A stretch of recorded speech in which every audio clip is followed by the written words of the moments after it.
everyone, my name is G-Spice, and today I'm going to be playing a game called Redacted Life. Found this on itch.io. Seemed cool. It's a horror game. Let's get started. I first realized that I was a character in a video game about 3 weeks ago.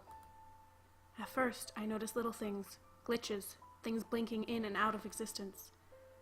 Then I tried to remember things like how I met my girlfriend, Rebecca, where I was born, or either of my parents' names. I couldn't remember. I could only remember as far back as a month ago. It was a hard 3 weeks. The worst part was that when I tried to explain this all to Rebecca, it was like she wouldn't listen to me. Like she couldn't hear me. I guess the game's programming could only stretch so far. Eventually, I decided to just let things happen and see how things would unfold. I mean, after all, despite how existential crisis-inducing finding out your life's a game was, my life was a pretty good life. Might as well enjoy it, right? Then Rebecca decided we should move out. Finding an affordable home to rent, it was too large a place to own all by ourselves. We packed our things from our city apartment and drove to the countryside. Rebecca, we're here. Ooh. We stepped out of a car. A car. There it is, Adrian. The house is over there, at the end of the road. Look how cute. I looked at the mansion in the distance. Come on, Sheska. I opened the back door of the car to let Sheska out. Sheska was her dog, by the way. Yeah, I figured. Oh, however, as soon as she got out of the car, Sheska started growling. Well, that's a bad sign. Rebecca turned to Sheska. Oh, what's the matter, girl? I think she's scared of the house. Why? Oh. This is innocent. Because it looks like the mansion's architect was a fan of Edward Gorey. I don't know who that is. Someone tell me who that is in the comments below, please. Thank you. I guess something upset her. Animals can sense things, you know? Maybe it was a squirrel or something. Never mind, let's go inside. Okay, Rebecca. I looked around. I could see from here that there was a study room that led to a massive grand ballroom. It was the kind of grand ballroom that I could imagine also doubling as a final boss arena. Foreshadowing? Very unusual furniture. I stared at a weird painting of what I interpreted as 2 horses. The frame it was in looked like it had 4 sets of claws trying to rip the artwork open. Very unusual. I prefer to call it rustic charm. I love how old-timey this place looks. What? Scared? No. Well, I don't think something's gonna jump out and shout, a boogie woogie boo, but I still feel a huge amount of unease.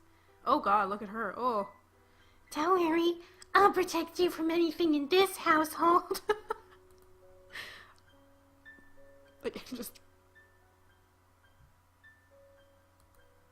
Rebecca started glitching out again. It happened from time to time. It was the first thing that made me realize I was in a game. It used to freak me out, but now the novelty's worn off. Or the shock's worn off, whatever you want to call it. It seemed like me acting out of character causes this. It's like Rebecca can't figure out how to react to me. Just stares. Look at his face. Adrian! Earth to Adrian! I snapped out of it. Yeah? Rebecca? I said I'll protect you. Sure. Now I know what you may be thinking. If we were moving into this house, why were we acting like we never set foot in this house before? Apparently, this is a world where you pay an estate agent a lot of money and just hope for the best. You just cross your fingers and wish really hard. And they magically find a beautiful house you can afford to lodge in. Who's this? What is this voice?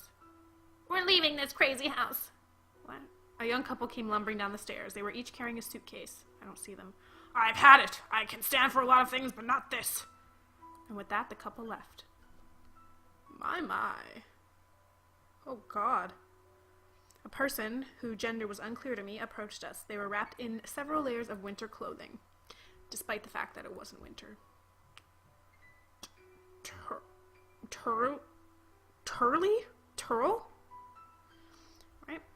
It seems another family has left us, with another to replace them. It's like a revolving door around here. Hello, my name's Turl. How are you? Their voice was ambiguous, and not just in terms of gender. The voice sounded young and ancient, childish yet wise, all at the same time. Oh god, I don't know if I can act that. I'm Rebecca, and this is Adrian. Why were those people leaving? They're scared of the spirits who dwell in this household. It's a terrible story, one fraught with tragedy. Would you like to hear it? I told him that no, we wouldn't, and Tarl began anyway.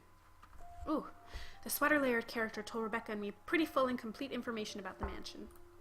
They told us about how the structure was originally commissioned in the 1800s, and about the original owners of the mansion. Miro and Clara were a couple who'd recently married before moving into their new home. Miro first met Clara when she became his assistant for his magic act. This eventually led to them falling in love with each other. Aw, that's cute. Miro the magician, as he was called, was an illusionist. I can tell from the key. He was also rumored to have dabbled in two dubious things. Ugh! Adultery and the dark arts. Ooh. Though neither was ever proven publicly. He was apparently successful enough as a magician to afford the mansion, and continued performing with Clara for many years until, because there's always an until with these stories, until, for some reason, my mind kept wandering, but I did my best to stay focused to Turl's cliched story. Look at his face. That really was an awful picture frame. So, what happened to the magician and his wife? They disappeared! Ooh! I sighed. No one seemed to notice. Really? The magician disappeared? How ironic. Very cute. They completely vanished. Snark, yeah. Vanished? I must have gone down with the audience. It wasn't a magic trick. They had vanished from their household without taking anything with them. She took me seriously. Oh wait, now you're calling it a she? I could see that my sarcasm was again wasted in this world. No, they became missing for several days. Eventually, Miro was found dead in the basement of this very mansion. His body was covered with long, deep slash marks, like he'd been scratched to pieces by some sort of long-fingered animal. Like the one here? Like this one? Oh god. But his wife was never found. I think Clara knew that her husband had been cheating on her. Maybe when she found out, she confronted him with it. Maybe Miro kept a book filled with black magic and that had something to do with it.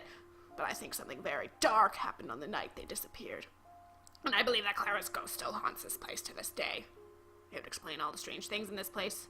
Eerie noises, furniture rearranging itself after you leave the room. Then Turl suddenly stopped their history lecture. Do you believe in ghosts? Do you? Do you? I've never really thought of it seriously before, but no, I don't believe in ghosts. Sorry. It's fine. No need to apologize to me. And what about your beau? What does he think? I don't know. Why are you telling us this? What is with this exposition right now? Why are you telling us all this? Won't that make us more likely to be the next couple to move out? Was this person trying to convince us to leave? So much sass. I just thought it was interesting and important for you to know this household's backstory. It fascinates me. It's actually the reason why I moved in here in the first place. But why are you staying here if you believe there's a ghost? I've made this an occupation of mine. In the past, I've proven to have a knack for solving ghost problems and helping them find peace. You're a ghost hunter? Not a hunter, my dear. I prefer to think of myself as a ghost whisperer. Are there really enough ghosts in the world for you to do that? Well, you'd be surprised. But I also provide other services to people. Living people. Like Wiccan charms and divinations. I'll give your girlfriend a tarot reading if you like. Free of charge. Ooh, that sounds interesting. I've never had a tarot card reading before. Oh boy. Are we doing this right now? Oh my god. After clearing a space on one of the tables, Turl got Rebecca to shuffle the tarot deck. I looked at a bouquet of freshly cut flowers nearby. They are white lilies, because of course they would have been white lilies. The funeral flower, a symbol for death. Oh, well, thanks for clearing that up for me, because I did not know that. Of course the game designer couldn't resist that. I love how self-aware this is. Taking the cards from her, Turl took the top 5 cards off the deck, placing them face down in a formation on the table. This tarot card reading will be an interpretation of your future. They, meaning Turl, not Rebecca and Turl, slowly flipped over each card, revealing their illustrations. Oh. They're not going to say they sense danger or anything cliche like that, are they? What's wrong, Turl? This looks bad. Tell me, I want to know. Well, it's all up to interpretation, but... Tarot pointed to the center card. This card represents the Fool. That's you. I try not to smirk at their bad phrasing. Nope, absolutely no room for interpretation there. Luckily, Rebecca didn't seem to notice. The card in the center represents the person this is going to happen to, and the Fool is usually a person who is both curious and lucky. Rebecca put her arm around mine and squeezed it. Well, I'm certainly lucky to have Adrian. Yeah, I you. No matter what I may say about Rebecca, I really do care about her. But that's what makes this feeling in the back of my mind worse. The card below represents a person who will be involved. This represents determination and endurance. So, a determined person? Exactly! Someone who will keep going even in the face of adversity. This is such a beautiful card. It really is, actually. Look at the lions. They're so cute. Thank you. This is a custom tarot deck I had made especially for me. In my opinion, any tarot reader worth their weight in salt should get a custom tarot deck. Now let's see. The card at the top represents another person involved. Specifically, a woman, since this is the Empress card. Would that be me? Am I the woman? No, I don't think so.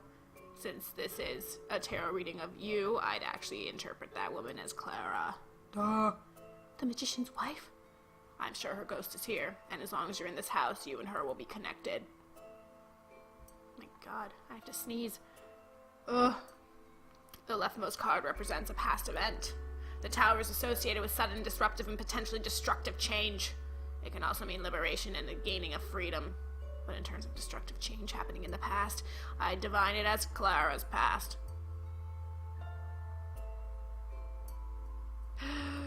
Wow, that can't be good. Oh, death is often a misunderstood symbol. It doesn't necessarily represent a literal death. It can mean the death of an old way of life and the beginning of a new one. In other words, it could be a change as simple as adopting a dog, like Shishka. We're moving to a spooky mansion. Right. So, to sum it all up, I believe that there's going to be strange changes coming soon in your life. Something to do with this mansion's dark past. You best be careful. I mean, I know you said that you don't believe in ghosts. You may think that this is a load of hogwash. No, this was really interesting. Thank you. You're welcome. Interesting? Well, I better get going. That's all I have left to say. I'll see you later. Oh, goodbye. With that, Tyrrell left. Good, I don't have to say that goddamn name again. Rebecca turned to me. So, what now? Well, we still have a lot of unpacking to do, but I kind of want to do a bit of exploring first. Why don't we leave the rest of the luggage till later? It's only 2 suitcases. Look, I can do it myself. You can explore that house, and I'll catch up with you later. Okay! Bye! Well, it's official. I'm trapped in a horror game. A badly written horror game. Never mind, I'll just go and get the luggage, shall I? Is this an adventure game? Because that sounded like a lousy first quest. I love this. What is that? What is that? I pulled out the 2 improbably sized suitcases. I called them that because this was all be hacked.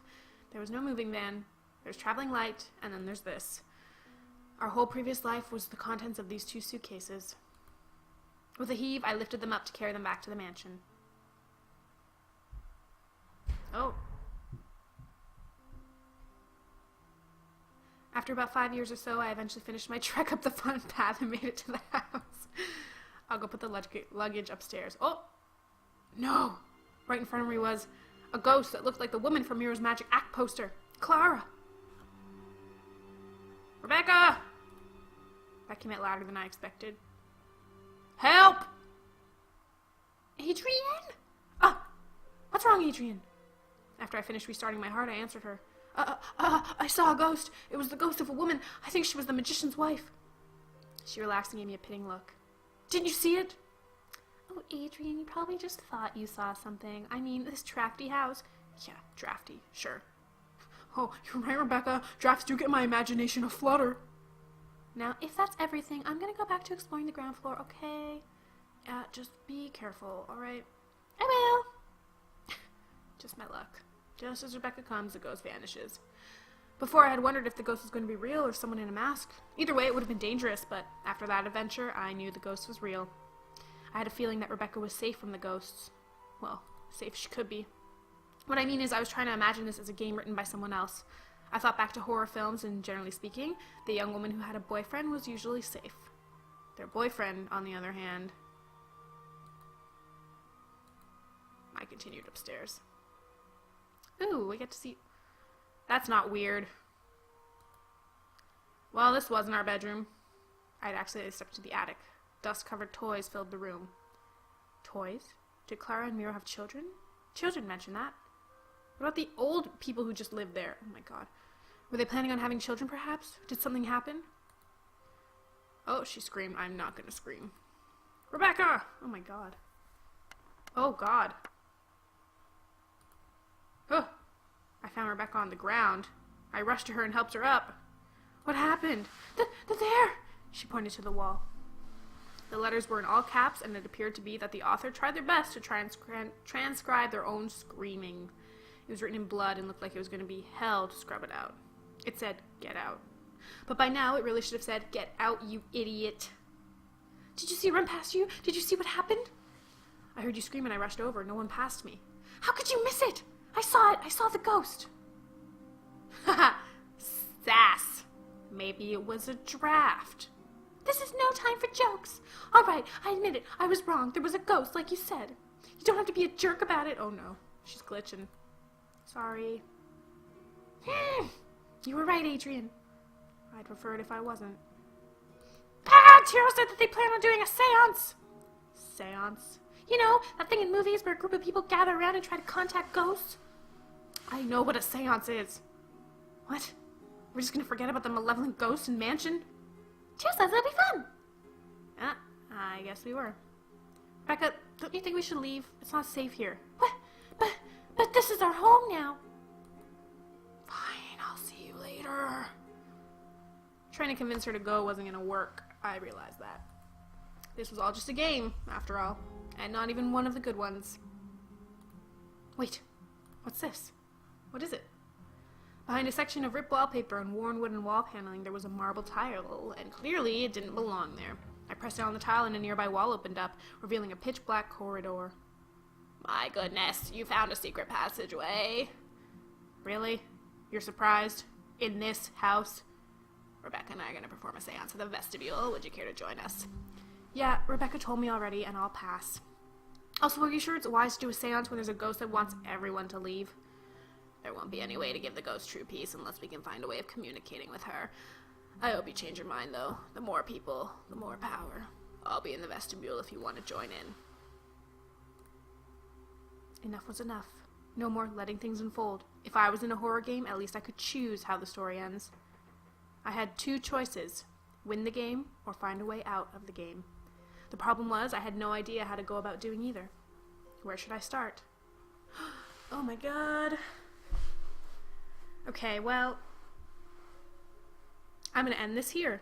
I'm going to keep playing, but I'm going to end this episode here and see what happens. We'll see what choice I make and what happens now. Okay, well, anyway, thanks for watching. If you enjoy my videos, then please subscribe to my channel. Hit a like on this video, too, if you liked it. I'm enjoying this game. I hope you are, too. Again, I'll link where you can find it down below. And yeah, thanks again for watching, and I'll see you next time. Bye!